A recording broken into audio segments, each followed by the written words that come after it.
Before we begin, we'd like to mention that this episode of the Muslim Minds podcast has been brought to you by DC Muslim Youth. Assalamu alaikum and welcome to Muslim Minds, a podcast where we aim to inspire young Muslims by sharing stories of successful individuals who have achieved their goals while remaining grounded in their Islamic faith and values. I'm your host, Muhammad Ibrahim, and for today's episode we're joined by Ustad Omar Popal, who's an Islamic scholar who has spent many years studying the Islamic sciences and now teaches Islamic studies and Arabic in the Northern Virginia area. He's the founder of Tanweer Institute and a teacher at Al-Maqdis. Today we're going to have a conversation with him about his journey in seeking knowledge, his work in the community, and his perspective on how we can remain grounded in our Islamic values while still succeeding in our professional lives. Hope you guys enjoy. So before we get started, we're going to have an icebreaker question. So if you pick a number between 1 and 24. Five.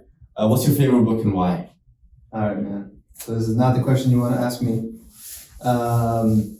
But we're going to have to exclude anything Quran related, anything Hadith related. And among my favorite books, I would say is Imam Ghazali's Ihya al-Ulumuddin, the revival of the religious sciences, because it introduced me to a side of Islam that I was not exposed to as a young, kid growing up in Northern Virginia. And so when I realized what purification of the heart was, what the inner realities of Islam are, it glued me to the deen, to the religion in a way that I hadn't ever been connected to before. So that's on the Islam side. Again, a lot more there. Could be its own podcast. But the fiction side, let's just call it, not necessarily Islamic side.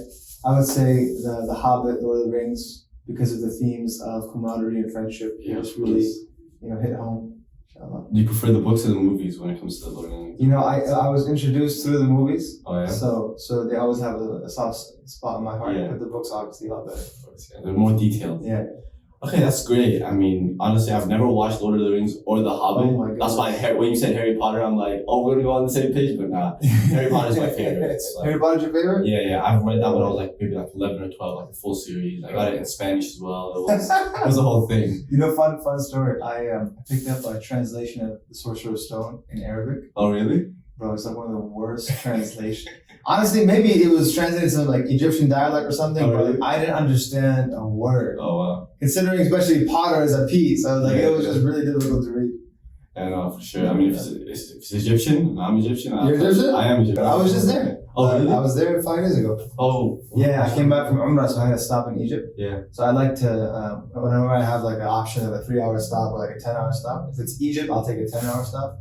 And I like to go visit the Masjid al-Sayyid Hussein, the grandson of Prophet ﷺ, and then visit that area. And then also, just Egypt, people don't, sometimes Cairo gets a bad rep for how busy it is and, it's very big as well. And the hustle and bustle and, people trying to sell you things in the street, but like so much scholarship, so many saints alive and buried, every corner. Right, I was reading an author the other day, Imam Sha'rani, one of the great scholars of our history. He has a book in every single subject. And I was reading it in Egypt. And then I just put my head up and I'm like, oh my goodness. And I Google mapped it. He's buried 5 minutes away. Oh, wow. Right, and so Egypt is Cairo is in Egypt, the world is a blessed city. So yeah, I spent time before, but this was just a stopover. Yeah. And if you were there longer, you probably would have done so much more. Oh man, there's so much to do. Yeah, mashallah. Especially in that area, the Hussein. Yeah, inshallah. Let's dive into some deeper questions. Sure, man. Let's hear that. Those were some very good answers, and so some deeper questions. Can you tell us a little bit about your journey and how it's impacted your personal and professional life? Whoa. It's like how did you get started, things like that. I've done a couple of podcasts now where I speak about my journey, and I only speak about it because you guys ask. Otherwise, it's comes off as a little vain. But the intention, inshallah, is just that maybe people can find benefit. I know I've benefited so much from the path that Allah has placed me on, and may Allah place us all on the Siratul Mustaqim. But I'll try and make this discussion of my journey a little more Nova focused, Northern Virginia focused, DMV focused. So I grew up 10 minutes from here, where we're recording right now, in Chantilly, Virginia. Went to Greenbrier East Elementary, Rocky Run Middle School, for those who are listening might be familiar. And I did a year and a half in Chantilly. So growing up here, I come from an Afghan family, born and raised Muslim, alhamdulillah. Practicing, meaning the definition of practicing is you pray, or you try and pray at least. Fajr is always Dhuhr, if you're a good kid, you figure out a way to pray at school. If you're lazy and shaitan gets to you, you make it up later. And then around my teens, my parents started, mashallah, really emphasizing more. So they were like looking for classes to put us in. And I remember being 12, and we used to spend our summer vacations in California. So in the Bay Area, Fremont, and Hayward, and those places. So that summer, my mom was like on a goal. She's like, we're in California for 2.5 months. You and your cousins are going to find you guys a teacher. So, all right, cool. And alhamdulillah, I wasn't like super rebellious. I didn't like going to Quran class in the summer, but like I wasn't rebellious in the sense of like, no, I'm not going. So she found us a teacher whose name is Sheikh Tamim Ahmadi, and who now, mashallah, tabarakallah, it's a beautiful masjid called Masjid al-Huda in Hayward. I believe it's in Hayward. Union City, California, and a beautiful community. So at that time, he had just come back from his studies, and I just thought he was an Afghan uncle. I didn't know this guy studied 6 years between South Africa and Pakistan, did another year on top of that in spending time with his sheikh and purifying his heart and da'wah and those things. I just like, this guy knows how to teach me Quran. So we would go to the class, and he was like, unlike any other like imam I experienced before, he was younger. He would like talk to us about Transformers. For those who are, I'm gonna age myself a little bit here. The first Transformers movie had like come out, so he would like talk to us. You guys gonna go watch Transformers this weekend? Kind of like trying to get to know us, and he was just super cool. So that made me kind of open up to like, okay, I don't mind going to Quran classes and stuff. So we come back to Virginia. I'm 12, 13, and I start going to Quran class every day after middle school. And so I'm kind of leading like a double life where I consider myself practicing, right? But like besides my Quran class, everything else I like is worldly. I like video games, right? I like movies. I like friends, even though our rule in our house was no sleepovers, can't hang out with friends, that kind of stuff, and I really appreciate that now. And that goes on for like 2.5 years until one day I'm 15 and my dad, he comes and he says, listen, none of your siblings did this. I want you to go and memorize the Quran. And I was like, what? He's like, memorize the Quran. I'm like, you want me to memorize the entire Quran? People do that? I thought people just go learn to read the Quran. Like, you want me to memorize the whole thing? And he's like, yeah. And I'm like, oh, okay, we'll figure it out. And he goes, well, you have to leave school. At this point, it's the summer of 9th grade. And you have to go to South Africa. I'm like, Africa? What? No. And so my dad, Allah bless him, he was Afghan dad, so you can, convincing. And he's just like not letting it go. And my older brother at the time was interesting. He never really pushed me toward these kind of things, but even he was like, honestly, it's an opportunity, which most people don't get to like travel to South Africa when they're 15, turning 16. So it was very tough, and I gave in. And so summer ends. I'm in my 10th grade year at Shantae High School. In November, I leave school. I'm signed out, all my papers, everything's done. And I remember the month between when I left school until I left. So I left school November 1st, and I left for Africa December 3rd. Bro, there's this park out here in Springfield. I would just like walk by myself. Like, what am I doing? Right? Like my friends aren't even thinking about college yet. I'm not here going to South Africa for something I don't even know what I want to do. Luckily, one of my cousins was joining along for the trip. He was older than me. And he was very good company for me. So we go to South Africa, and we go to this school that's in the mountains, Madrasa in Amia in Campertown. It's mountains, farms, And I remember one of my first experiences, and inshallah, people will laugh at this, but I'd never seen a floor toilet. So coming off a very long flight, finally getting to school, I was like, bro, I gotta go to the bathroom. So they're like, okay, it's right down the hall. Okay, cool. So I go, right, and I'm wearing like a brand new thobe. My mom got me this brand new thobe because I'm a student memorizing Quran now. And I go, and it's a floor toilet. And my first thought is, what is that? How do I use this? Right? And let's just say I had to throw that thobe away. I had no idea what I was doing, but it was a really hard transition. Yeah. And this is something that I advise all individuals who want to go from just being good practicing Muslim to like taking scholarship as a path, is that the initial stages, they're filled with light, but they're hard. And you have to mentally prep yourself for it. And I'm telling you, bro, like, I don't really tell this to many people, but like, I would, just in that initial first month I was there, I would have dreams where like I'm living a whole day of high school back in Virginia, back in Chantilly. And I wake up, I'm in Africa. I'm in the cold cement room, right? With the floor toilet. With the floor toilet, with only a locker to hold my things, right? And like very basic food, right? A bunch of people around you who speak in English in a certain accent that I still, this day, I cannot imitate for the life of me, right? Until about a month into it, I started going to the library. The school had a small library, mashallah. And the librarian, right, was someone who I thought was a librarian. I didn't know they were a scholar. There's Maulana Muhammad Abbas, whose father I got to meet as well. Amazing scholar. Allah have mercy on him. He died, passed away during COVID. And so this Maulana Muhammad, he began to see me, and he was from America. He didn't talk to me. He just started like teaching me hadith a little bit. I would just spend all my time in the library if I wasn't reviewing Quran. And one of the books I picked out was a book on purification of the heart. And it talked about like lowering the gaze and protecting your eyes, and for what reason, and here's how you can do that. Talked about the harms of music and what listening to like bad music does to you, does to your mind, does to your heart. It talked about eating less and why you should do that, sleeping less and why you should do that, eating halal and why you should do that. And it talked about getting close to Allah, but not just through Quran, not just through prayer, right? Through like holistically, through your whole life. So I'm reading this and I remember I go to my cousin. I'm like, bro, do you know about this? He goes, what? I'm like, it's called Tazkiyah and Tasawwuf. I'm like, yeah, dude. Like, no one told me. Like, I didn't know this existed.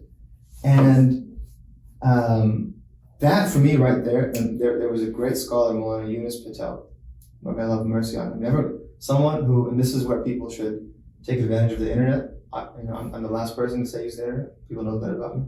But you can benefit from people through the internet if you have a good intention. Maulana Yunus Patel is someone whose books I found in that library. He had a book called How to Repel the Whisperings of the Devil, and how to, how to control the gaze and other things. And I remember I read his books like Harry Potter. Like I was just page. Wow!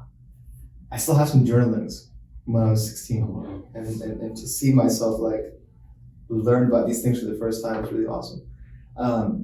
Never met him. Fast forward, when I get back to America, I actually email him and he replies. And we have a few set of email exchanges. And he helps me like transition back to America. And then story of him actually is that he goes to Umrah. He's in his old age, he's with the students, he's making tawaf. And his students have recorded this. He asks for a chair. And then he sits in the chair and he's staring at the Kaaba and he's making dua, and he passes away. So like that's a righteous ending. I mean, I love that it's all righteous endings. So that's the beginning of my journey. And it's heavily influenced by righteous company and then righteous literature. And that could be the theme of really anyone who takes Islamic scholarship seriously. I think they could summarize it as well: righteous company and righteous literature. And it really just moves like that. So, from there, we come back to America, we start studying here at a local institution. I end up going to Yemen for 2 years. That's where really a majority of my methodology for life, majority of scholarship, majority of deep knowledge is formulated there.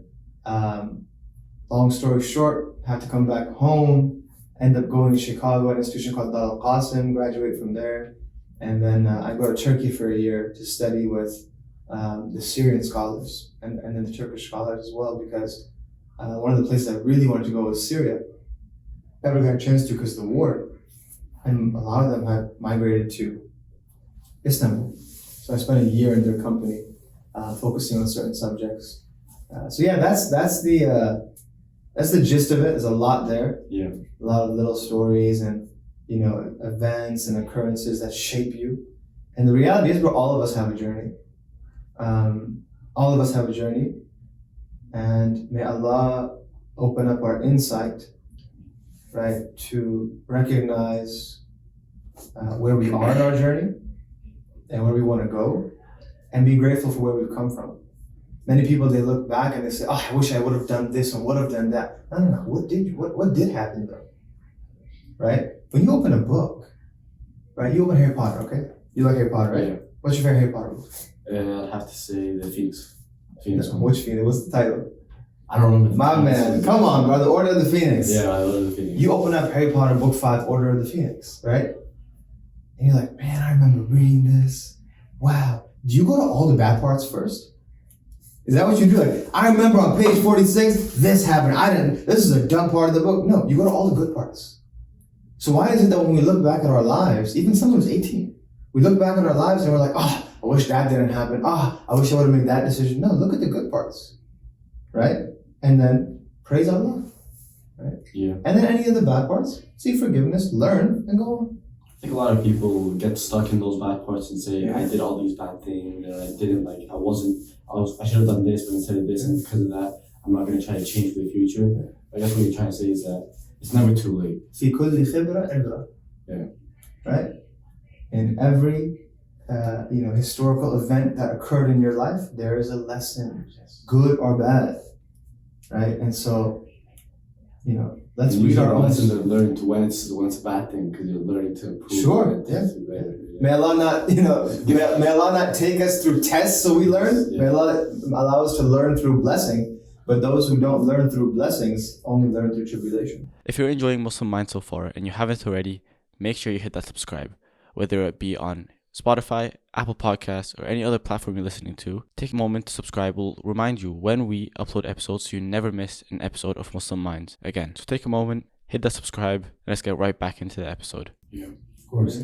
I mean, you answered my next question was like, why did you want to get into Islamic science at such a young age? I did. Yeah, I was that. Because you know what? I can provide a little bit more clarity on that. Why did I want to get into it? I didn't want to get into it the first year. But towards the end of my trip in South Africa, I came back home and I read the autobiography of Malcolm X. And I saw, you can read a lot of people and see how they value knowledge. But I saw not only how Malcolm valued knowledge, but what it did to him. And I was still 16 at the time. And it hit me, man. It hit me hard. And I wanted to then pursue Islamic studies, but I also wanted to finish high school. But I was like, there's no chance I'm going back to public school. Like, no way.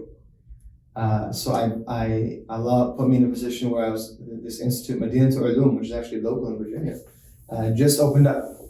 And the teacher, may Allah preserve him, Mufti Yusuf, was like, listen, if you want to be a part of the first batch of students, we can also organize for you to finish high school at the same time. So I spent 2 years under the company of Mufti Yusuf, studying with him and finishing high school. Mufti Yusuf, mashallah, really inspired in me a love of knowledge and more of like a how, right? Like how to study. And then I went forward in different places from there. I mean, that's amazing. And that actually goes into my next question of how were you able to balance your Islamic education with the expectations of the modern society and the world? All right. What's the podcast name? Muslim Minds. Muslim Mind Podcast. Anyone who's listening in the future, please heed this one point. Islamic scholarship, right? And scholarship at any level, traditional or academic, is a career path. I'm sick, right, of all these brothers and sisters, mashallah, tabarakallah, right, who they want to take Islamic scholarship as a career. They want to become scholars. They keep saying, I want to become a scholar, right? It's like, why? They can't really give you a why. Okay, even the ones who can give you a why, right?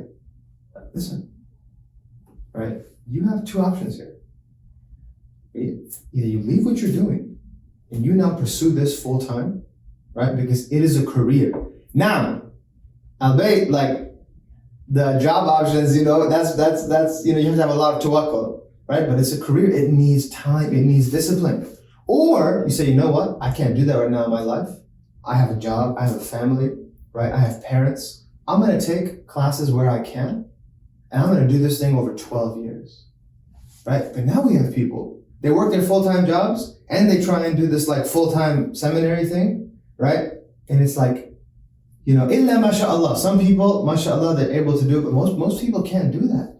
And so I really don't like that new trend. So when it came to me, there was no question. Of course, I had like cousins and uncles and aunts who were like, what's he gonna do for a living when he comes back? Who's gonna marry him, right? But like I, at that point, was so engrossed that like you could have told me you'll be a bum, and I would be like, sure, as long as I have books and good company, I'm fine. So I didn't care much, and my parents were behind me. That was the number one thing. My parents were behind me. If your parents aren't behind you, it gets tough. And let's just be real, for most people, the parents might not be behind them, because we have this weird thing of like, well, you're going to go become a mullah, right? You're going to go become what do they say in Egypt? Sheikh. Kalendar, it's like a darwish. You're going to become darwish, right? I've never heard that, to be honest. Darwish is like, someone just like white thobe is all full of dust, and he has a book in his hand, he just walks the streets reading, right? So that's unfortunately the stereotype still, and that ideology has led to now, us not having enough imams, enough counselors, enough sheikhs, enough sheikhas. So I didn't let it bother me, but people should know that if you're going to take this path, you're going to have to go through those hurdles. And especially when it comes to parents, you can't just disrespect them. You can't just say bye, right? You have to find ways to navigate around it. And I had my fair share of that at one point. And alhamdulillah, I'll give you an example. Bro, when I left Yemen, my only goal in life was get back to Yemen. That was it, right? I had to leave for family reasons, but my only goal was get back to Yemen. My parents were like, no, like we're hearing rumors of a war starting. You can't go back to Yemen. So like, what am I gonna do? Say I don't care, bye? Right? Like, no, they raised me. They have rights on me. What kind of student knowledge am I? Right? If I'm disrespecting my parents, if you're disrespecting your parents, don't enter this field. It's not for you. I'll give you a story. Actually, no, we'll skip the story. Go ahead. Oh no, we can go into it. Well, the story is I won't say names. So there was a brother who really wanted to study in Mauritania, and so he tells his parents say, get out of here. Like, we're not even entertaining this. And he tries his best, and his parents are like, no, sorry, not now, no. So he disobeys his parents, gets himself a ticket, goes with the group, goes to Mauritania, to the Mahdara. So the Mahdara, this particular Mahdara is a Mauritanian word for like madrasa, school, seminary. He gets to the seminary, the principal is there. The principal starts talking to him. And his principal's first question is your mom okay with you being here? And he's like, no, she's not. He's like, well, okay, assalamu alaikum, I'll see you whenever she is. Go back. Wow.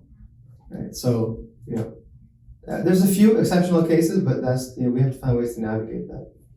Of course, yeah.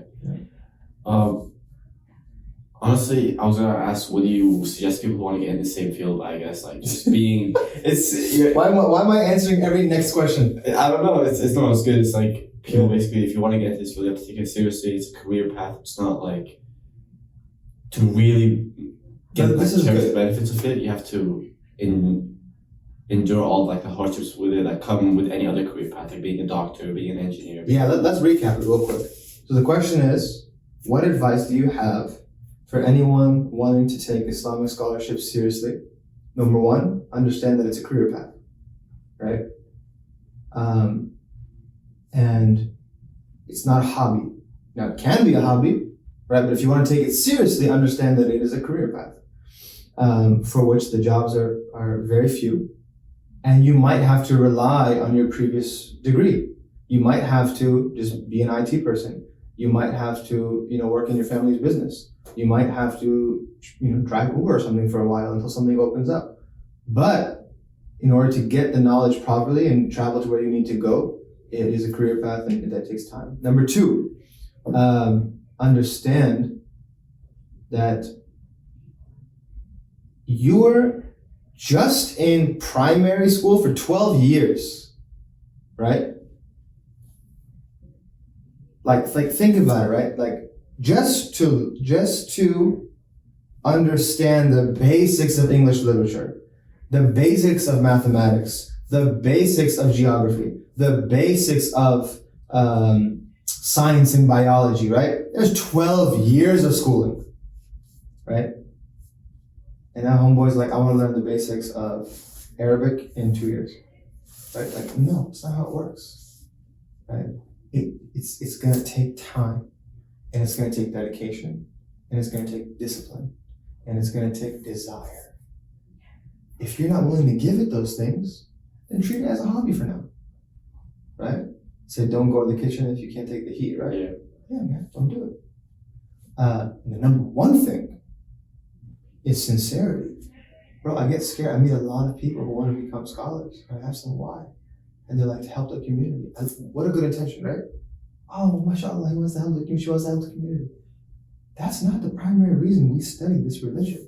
We study it for Allah, right? To please Allah, to preserve the inheritance of the Rasul ﷺ, such that were we to finish and come back and there was no community, it was still a life well spent, the best life spent. I'll give you a story. Sayyidina Muhammad al-Hashimi, Shaykh Muhammad al-Hashimi is the Shaykh of one of Imam Zayd's teachers and many others. Shaykh Muhammad al-Hashimi is a story about him, and I haven't come across it in a book, but I've heard it in multiple occurrences, that his neighbor heard him teaching. So his neighbor came to the house, was like, oh, the class going on. And he looks in, and there's no one there but the Shaykh. And so he says, hello? The Shaykh's like, marhaba, what's up? He's like, you're teaching me, there's no one here. He goes, I know, what's up? He goes, nothing. And he comes back and he goes, Shaykh, there's no one here. Like, what are you doing? He said, listen, we took this knowledge as a trust, as an amana, right? And now we convey it as an amana and a trust, whether it be to people or to the walls. Right? And this thinking you get from righteous company, right? If you're just thinking in like corporate type of thinking, then yeah, I'm going to study to serve the community and to, build institutions. That's all good. But if that initial intention is not there for Allah, right? It's chaotic, right? Yeah, and if you're not building yourself, if you're not like always building yourself, being a leader in the community will eventually like have it. Oh, it's like mashallah, you're a very prominent leader in the community. So I was wondering, no, I'm not proud of that. I mean, you are the founder of Tanweer. Tanweer, yeah. So how do you manage being the leader of the community and still growing as an individual Islamically? Muhammad, these are the questions we need to ask. No, I'm serious. Great question. You asked, how do you manage? You said being a leader in the community. I'll change it. Serving the community while still growing at the same time. Bro, I would be lying if I told you I don't think about this every day. This is the question. This is when I wake up. This is on my mind. When I sleep. And I don't say this out of vanity. I say it because one of the things I learned in this journey is that seeking knowledge from the cradle to the grave, as Imam Ahmad ibn Hanbal said.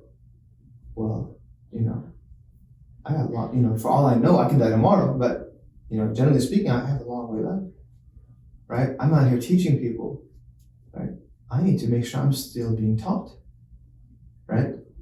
And alhamdulillah, that's one of the things that I've always done, that I've never allowed myself to be without a class or a teacher or a private tutor or something. It gets harder when you get to higher levels of knowledge. It does get harder. And then recently, there's just been like certain periods of time, 1 or 2 months, where I don't have a teacher, I don't have a class, and I feel it. And it's very scary, but one of the things I always tell others, because a big question in the American Muslim scene is, how do we know who to take from? Take from people who are still taking.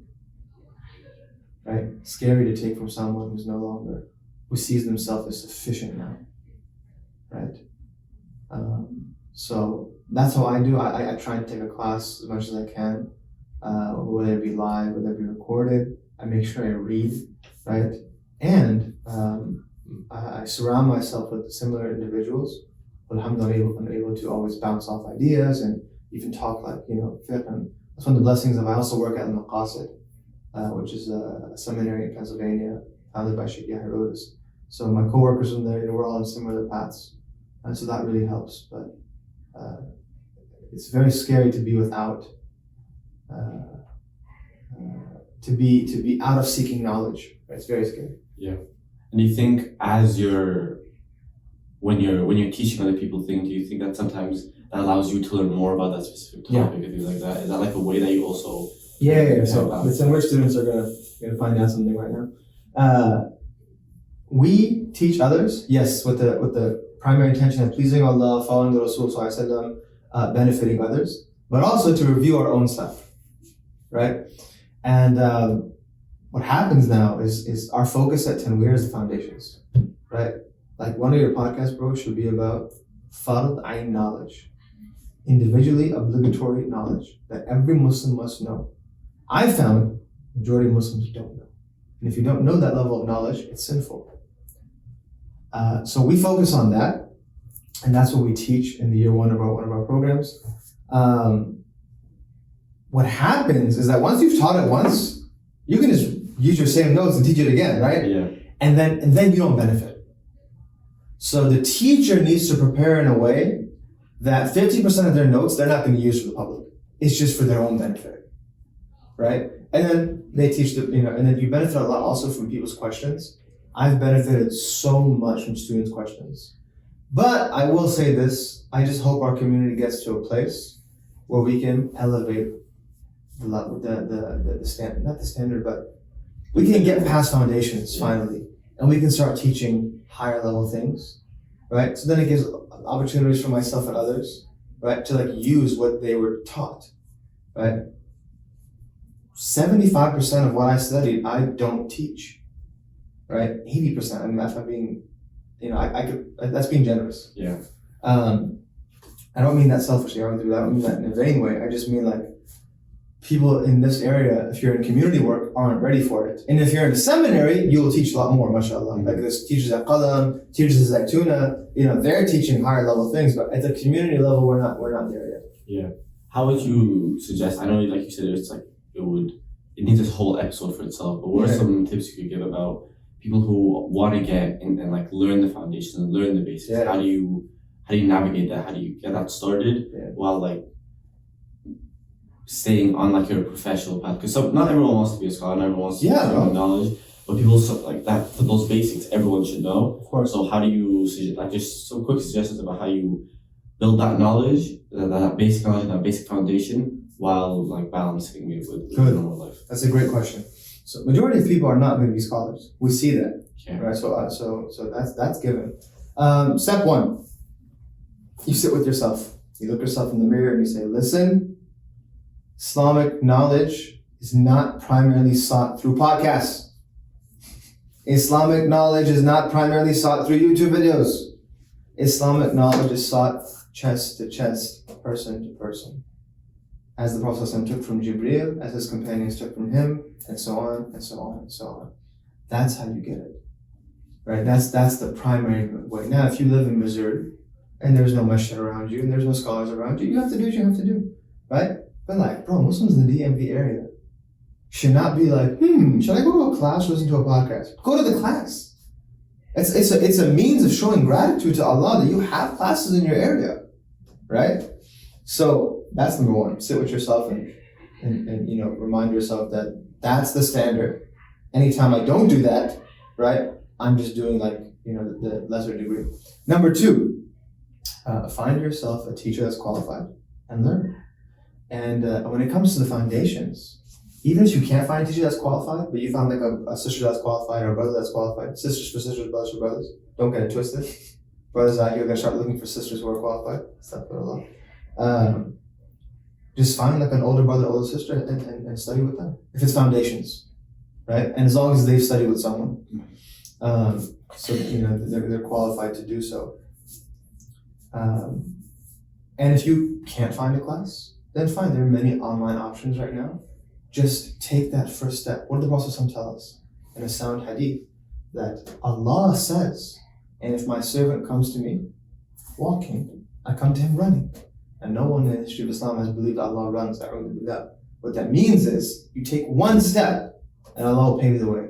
But you have to take that step, inwardly and outwardly. And so I think, especially in the DMV area, we have a lot of options. We have a decent amount of scholars as well, alhamdulillah. And no one has an excuse in this area. No one has an excuse, right?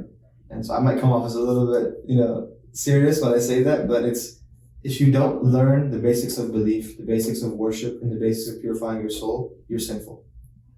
We don't need that, but they did. Yeah, of course. Yeah. It's been an absolute pleasure having you on the show. God bless you, man. And Awesome. your insights have, for me personally, like I've learned a lot. And if no one else learned something, then I know I have something. This is very good for me. As we wrap up, we have our guests, like our previous guest, ask a question for our next guest without knowing who that guest is. So basically, like I asked you in the beginning, you're gonna pick a number between 1 and 49, because some of them were deeper questions, some of them were more lighthearted questions. And then next time we'll ask it to our guest. So I pick a number right now? You pick a number, just 1 second. Okay. And I'll tell you the question, and then you'll just have to wait until next time to see who answers it. 13.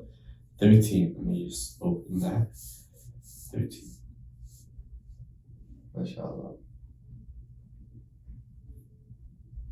What's the most memorable gift you've received? I like that question. Yeah, that's good. That's going to be a good question for our next guest. It won't get me in trouble, inshallah. Inshallah. Again, don't miss our next episode to find out who the guest is and what their answer to this question. And remember, new episodes of DCMY's podcast, Muslim Mind, comes out every Thursday at 5, inshallah. Assalamu alaikum wa rahmatullahi wa barakatuh. Thank you for listening to today's episode of Muslim Minds. I want to take a minute and remind you to follow us on our social media on Instagram, Facebook, Twitter, and TikTok under the handle @DC Muslim Youth. We post inspiration, updates, and other events and programs that we'll be doing in the coming future. So make sure to follow us there to stay tuned to when we upload episodes, as well as other programs and events that we will be doing, inshallah.